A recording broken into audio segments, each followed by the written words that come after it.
warrior does not fall because of his enemies. He falls because he trusted the wrong ones. In the old world of blades and breath, danger did not always come screaming from the front. Sometimes it sat beside you, a shared fire, a friendly voice, a hand on your shoulder that tightened only when your back was turned. This is the lesson few are taught, and many learn too late. False allies do not attack your body. They study your ego. They feed on your silence. They weaken your discipline slowly, patiently, until your strength forgets itself. In ancient Japan, masters warned of this more than open war, because a visible enemy sharpens the warrior, but a hidden one dissolves him. Today, the battlefield has changed. The swords are words. The armor is presence. And betrayal wears the face of support. This is not a story about paranoia. It is a story about perception, about how the undisciplined spirit seeks approval, how fear clouds judgment, how the ego mistakes familiarity for loyalty, and how a warrior, ancient or modern, must learn to see clearly. Tonight, you will walk a path once reserved for monks and swordsmen, a path of silence, of watching without reacting, of unmasking before being wounded, because mastery begins the moment you stop asking who stands with you and start asking who grows weaker when you grow stronger. Chapter I, the circle that smiles. In the beginning, the warrior believed strength was visible. He believed it lived in the tension of muscle, in the certainty of his stride, in the sharpness of his discipline when others hesitated. He had trained his body. He had trained his mind to endure pain, to delay pleasure, to rise early and stand firm. And because of this, people gathered around him, not enemies, never enemies, companions. They admired his routine. They praised his resolve. They repeated his words back to him, softened, polished, safer. A circle formed, not by oath, but by proximity. Shared meals, shared laughter, shared language of ambition. And the warrior mistook familiarity for loyalty. This is how false allies are born. Not through deception, but through comfort. When the warrior spoke of pushing further, they nodded, then warned him not to change too much. When he doubted himself, they surrounded him with reassurance. When he stood decisive, they grew quiet. He did not notice this at first. The human mind rarely does. Modern psychology names this homeostatic pressure, the tendency of social groups to unconsciously resist change in any member that threatens the group's balance. Ancient systems understood it differently. They called it fear seeking shelter. Because when one man rises, others must confront their own stillness. The warrior felt something, faint but persistent. A tightening in the chest when he announced progress. A strange warmth when he confessed uncertainty. Encouragement arrived fastest when he hesitated. Advice flowed freely when he paused. But when he moved forward without asking, when he acted from presence instead of permission, the air shifted. Smiles remained. Support thinned. He mistook this for coincidence. His mentor did not correct him. The mentor watched. In the old disciplines, mentors rarely interfere early. Interruption weakens perception. Experience sharpens it. So the mentor stayed silent as the warrior continued. The circle smiled wider. They praised his humility. They reminded him not to become too intense. They framed restraint as wisdom. And the warrior, still early on the path, absorbed it. Because ego does not only crave dominance, it craves belonging. Neuroscience confirms this. The brain registers social rejection in the same regions as physical pain. To be cast out, even subtly, threatens identity. So the warrior adjusted. He softened his edges. He explained himself more. He delayed decisions until they felt comfortable. And every time he did, the circle relaxed. Approval returned. This is the first quiet bargain a man makes with false allies. He trades clarity for comfort, discipline for reassurance, presence for permission. He does not notice the cost, because nothing breaks immediately. The decline is elegant, slow, almost kind. The mentor saw it clearly. He saw that the warrior's strength had outpaced his perception, that his sword was sharp, but his awareness still unguarded. Because the most dangerous enemy does not oppose your rise. He applauds it, until it threatens his place beside you. And so the warrior continued, sensing something unnamed, walking forward with strength, yet not fully alone and not fully free. Before a warrior can identify betrayal, he must first understand the language of fear, especially when it speaks kindly. The unease followed him like a shadow at noon, always present, never obvious. It appeared in moments of stillness, when training ended and silence replaced exertion, When the body rested and the mind, unoccupied, began to notice patterns. The warrior replayed conversations without intending to. He remembered how encouragement often came wrapped in limits, how praise arrived paired with warnings, how his boldest moments were met not with resistance, but with delay. Are you sure this is necessary? Why rush? You're already doing well. Why risk it? Reasonable words, gentle words. Yet they landed with weight. The mentor finally broke his silence, not with accusation, but with a question. Tell me, he said calmly, when do they speak the loudest? The warrior thought. He answered honestly, when I hesitate. The mentor nodded. And when you move without hesitation? The warrior lowered his eyes. They become distant.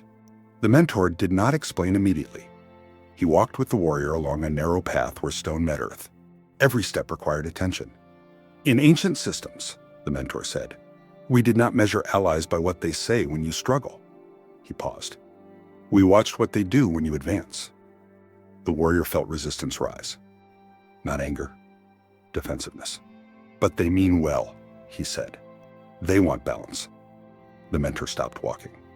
Balance, he replied, is often spoken by those who fear momentum.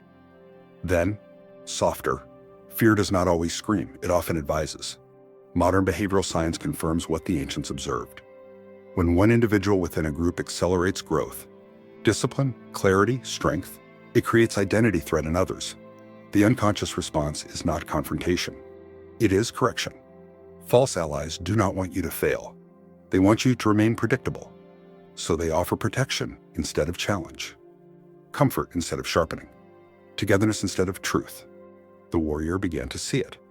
Moments returned to him, times when his certainty had made others uncomfortable, times when his silence unsettled them more than his doubt. He realized something unsettling. They did not fear his collapse. They feared his independence. The mentor's voice remained steady.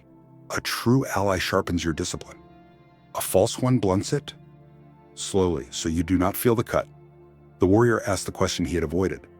What should I do? The mentor did not answer directly. Do nothing, he said. Observe. This was the first discipline beyond effort. No confrontation, no explanation, no withdrawal fueled by emotion, only presence.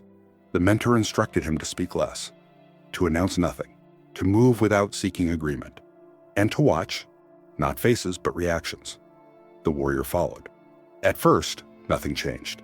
Then impatience surfaced. Jokes sharpened. Concern disguised irritation.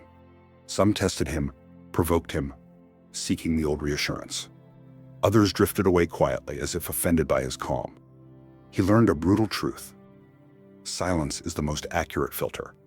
When you stop feeding the ego of others, their intentions reveal themselves. This was not cruelty. It was clarity. The warrior felt grief. Not for those leaving, but for the illusion he had lived within. He understood now. The circle had smiled not because he was strong, but because his strength still belonged to them. And the moment it did not, the smile began to fade. He stood straighter, not in pride, but in acceptance. This was the cost of the path. Not battle, not blood, but the quiet shedding of those who could not walk beside a man becoming disciplined in spirit. Once fear reveals itself through others, the warrior must confront it within, where the real battle begins. Chapter 2. Fear wears friendly robes. As the warrior moved forward, the resistance grew quieter and heavier. No blade blocked his path. No voice challenged him openly. Instead, guidance arrived uninvited. You're pushing too hard. Not everyone needs to live like this. Be careful. You don't want to lose yourself. The words sounded wise, measured, protective. But something in them tightened the air. The warrior noticed that his ambition was no longer named ambition. It was called obsession. His discipline was no longer admired. It was called imbalance. And slowly, almost imperceptibly, growth was reframed as arrogance. This is how fear survives. It does not say stop. It says slow down. The mentor finally intervened, not to shield the warrior, but to clarify the terrain. Fear, he said, is not weak. It is strategic. They sat beneath a tree stripped bare by winter. No leaves, no distraction. Fear understands, the mentor continued, that open resistance strengthens a man. So it disguises itself as concern.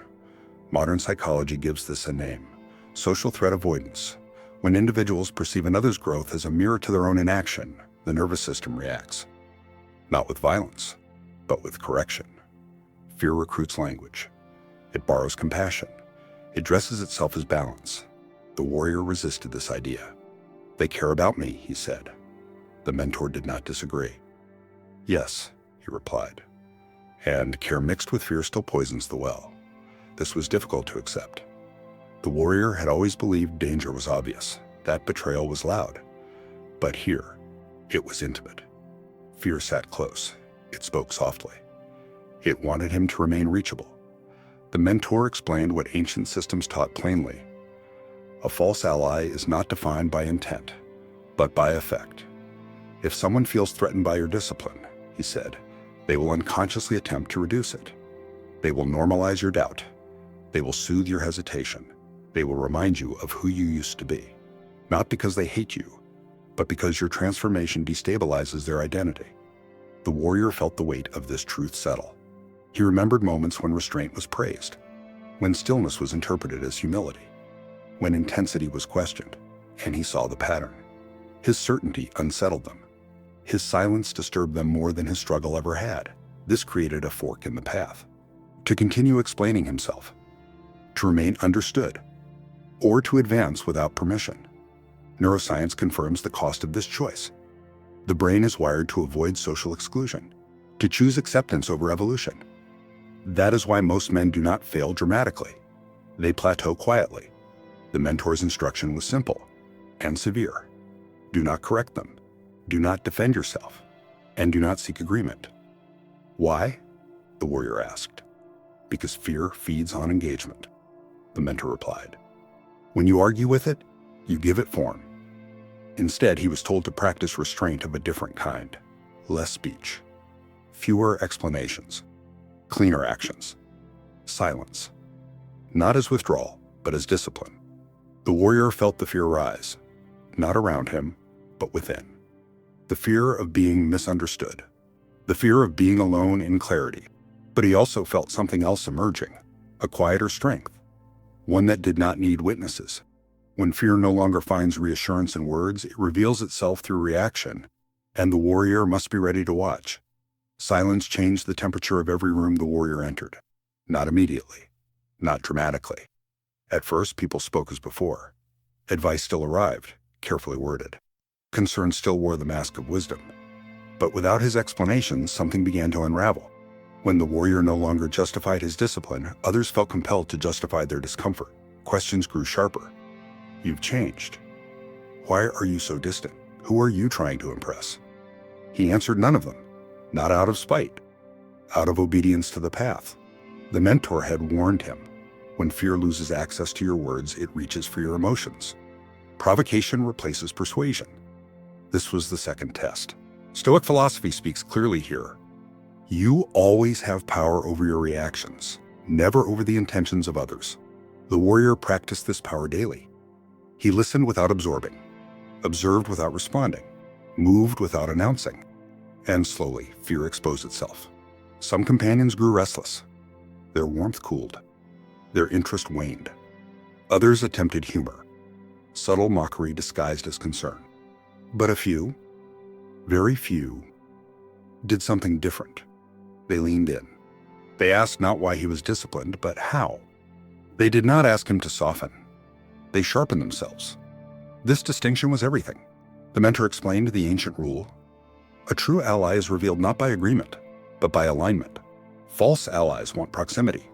True allies want growth. Neuroscience supports this distinction.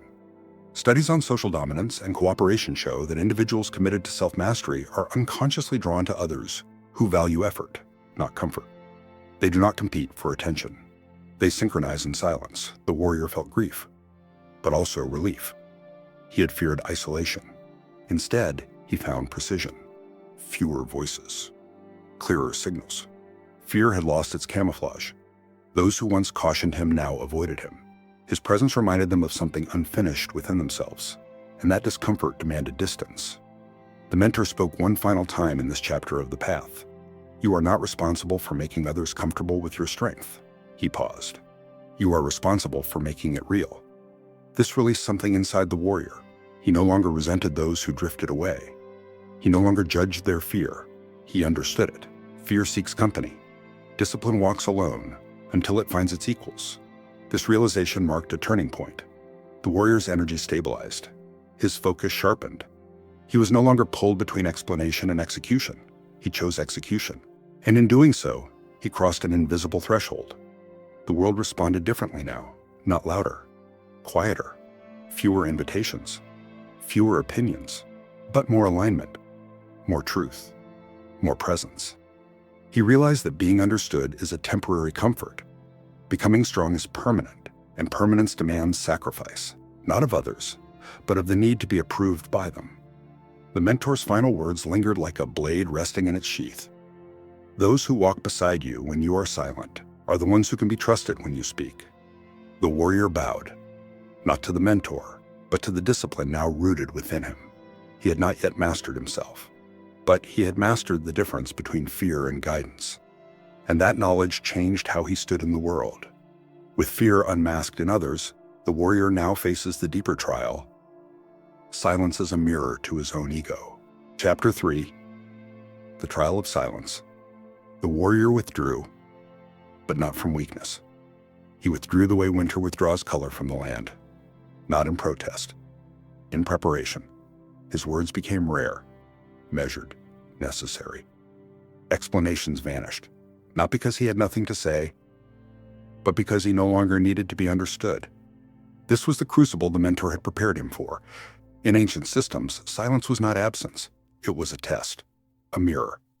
The warrior still showed up, still trained, still acted.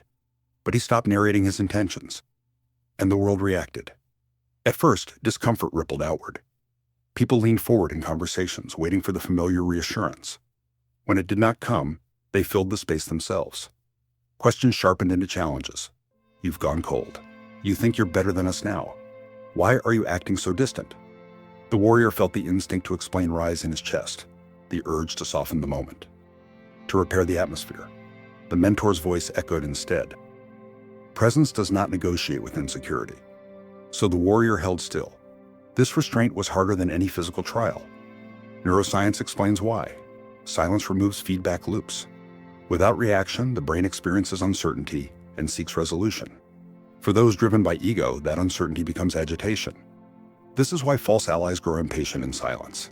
They are not deprived of your words. They are deprived of control. Without the warrior's emotional participation, their masks began to slip. Some grew louder. They provoked, testing boundaries, fishing for reaction. Others withdrew entirely. Distance revealed preference. The warrior watched without judgment. This was not detachment born of bitterness. It was observation born of discipline. Zen teachings describe this state as non-grasping awareness, seeing without clinging, hearing without absorbing. In this state, patterns surfaced. He noticed who spoke at him rather than with him, who needed his engagement to feel secure, who grew restless when they could not influence his direction, and who remained steady. These few did not demand access. They did not interpret silence as rejection. They respected it. The mentor explained the ancient system more clearly now. When you stop feeding the ego of others, he said, you stop distorting their reflection. Presence acts like still water. Whatever leans over it sees itself. Psychologically, this marked the warrior's transition from external validation to internal regulation. He was no longer calibrating himself based on approval. His nervous system began to settle.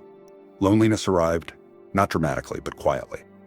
The absence of noise revealed how much of life had been filled with reaction. He felt the fear of standing alone, not abandoned, but unaccompanied. This is the fear most men never cross, because it is here that excuses dissolve. No one to blame, no one to impress, only self in silence. The warrior endured. He trained when no one watched. He refined discipline without witnesses, and something fundamental changed.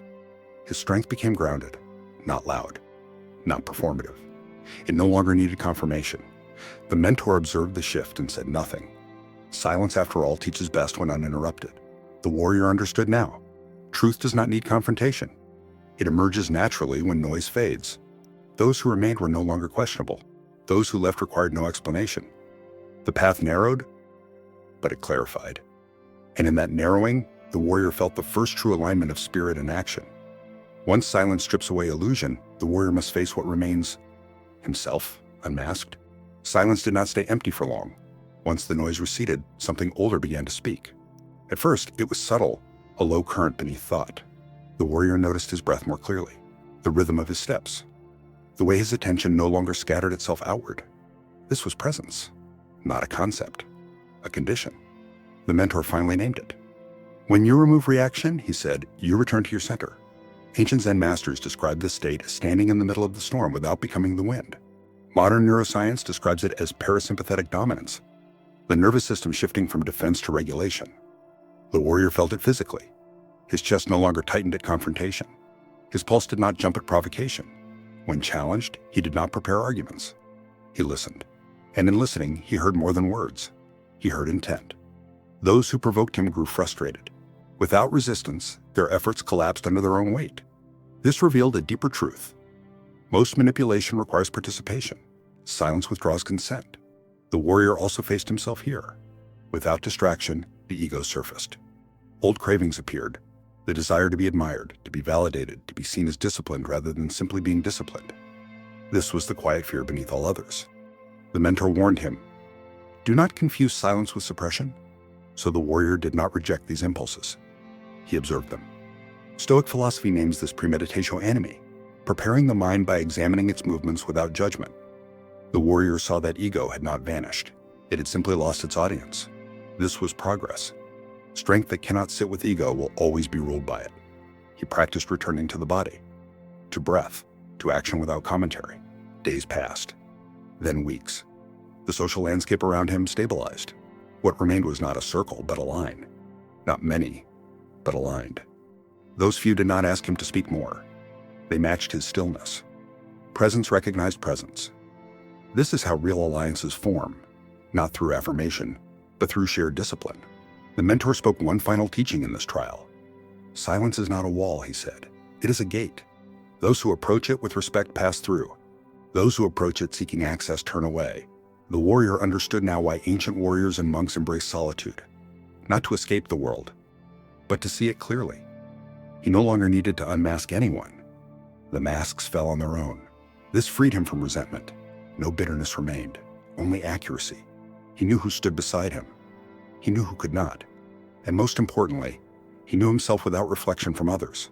This was the moment his strength settled into his bones. Not ambition-driven, not ego-fueled, but rooted. The mentor stepped back, not physically, but energetically. The warrior no longer needed instruction. He had crossed from discipline as effort into discipline as identity. Silence had completed its work. And now, the path ahead required movement again, but from a different center. One untouched by approval, unaffected by abandonment. A warrior no longer reactive, but responsive. With illusion burned away in silence, the warrior steps forward alone, yet more supported than ever. Chapter 4. Walking the path alone, never isolated. The circle did not collapse, it clarified. What remained around the warrior was no longer noise, nor comfort, nor reassurance. It was quiet alignment. Few stood beside him now, but those who did were immovable. They did not require constant contact. They did not measure closeness by access. They did not fear distance. They shared a discipline deeper than agreement. The warrior recognized the difference immediately. These allies did not slow him when he advanced. They did not soften his resolve. They did not compete for position. They adjusted themselves. This is the final revelation of the path. Real allies do not cling to you, they stabilize themselves. Ancient systems spoke of this plainly. In the way of the warrior, companionship was not emotional. It was functional. Two swords aligned do not dull each other. They create space. The mentor no longer walked beside him, not because the bond had weakened, but because instruction had completed its work. The most dangerous stage of growth is dependence on guidance. True mastery begins when presence replaces instruction. The warrior felt this absence clearly, but there was no fear in it, only readiness. He had learned solitude without loneliness, stillness without stagnation. Modern psychology would describe this as secure autonomy, the ability to remain grounded without external reinforcement. The ancients described it more simply, sovereignty. The warrior no longer scanned rooms for approval, no longer adjusted his posture to be received, no longer shaped his words to maintain harmony. Harmony had moved inward. He understood now that false allies had never been enemies. They were teachers. Each doubt they planted forced him to clarify intent. Each subtle resistance sharpened perception. Each withdrawal trained him to stand without witnesses. Resentment had no place here, only integration. This is why bitterness is forbidden on the path. Bitterness binds you to the past. Mastery releases you from it. The warrior did not build walls. He built clarity. No suspicion. No paranoia. Just accurate distance. Presence changed how others approached him. Some kept their distance, not out of fear, but recognition. Others drew closer, not seeking validation, but resonance.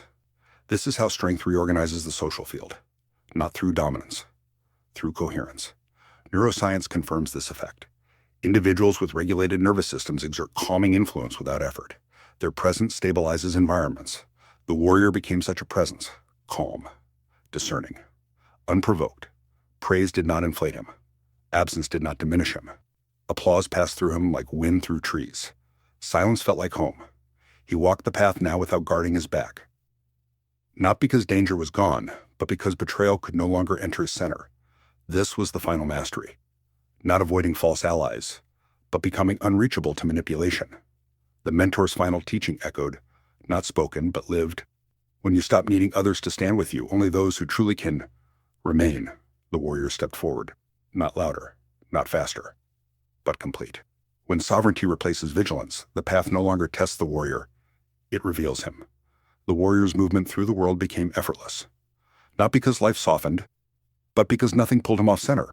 Where there had once been constant calibration, reading rooms, adjusting tone, managing perception, there was now only alignment.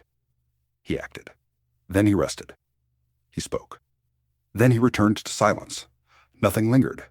This is the final stage ancient systems reserved for those who endured the long narrowing of the path. Not domination, not recognition, integration. The warrior understood something most never do. Betrayal only wounds the ungrounded. Those who depend on others to confirm their direction are always vulnerable to being redirected. But when discipline is internalized, when presence becomes the default state, external influence loses its grip. Modern neuroscience supports this truth. A regulated nervous system is less reactive, less suggestible, less vulnerable to manipulation. Calm is not passive, it is protective. The warrior no longer anticipated betrayal, not from naivety, but from irrelevance. False allies had nothing to take from him now. No validation, no reaction, no emotional leverage. And without leverage, manipulation collapses. This was not isolation. This was freedom. Those who walked beside him now did so without contract. They were not there for reassurance or advantage. They were there because their paths aligned. They could walk apart without resentment, return without explanation. This is resilience. The mentor's presence faded entirely. Not as abandonment, but completion. A teacher remains only until the student no longer needs a mirror. The warrior had become his own. He embodied presence without effort, discipline without rigidity, strength without performance. The path no longer felt like resistance. It felt like home. And from this state, the world responded differently. Conflicts resolved themselves. Challenges appeared, but without drama. He engaged where necessary. He disengaged without guilt. There was no proving, no defending, just movement forward. The ancient texts warned of this stage. They said many retreat just before it. Because once you arrive here, you cannot return to comfort. You cannot unsee the patterns. You cannot unknow the cost of distraction. But you also gain something irreversible. Mastery. Not over others, but over the forces that once controlled you. Fear lost its voice. Ego lost its urgency. Silence remained, not as absence, but as power. The warrior walked on, not toward anything specific. The path itself was sufficient, and this is where the story closes, not with triumph, not with vengeance, but with clarity. A man refined not by conflict, but by discernment, unruined by enemies, unshaken by absence, standing complete, because he learned, at last, who did not belong on his path. A true warrior is not ruined by enemies, but refined by learning who does not deserve a place on his path.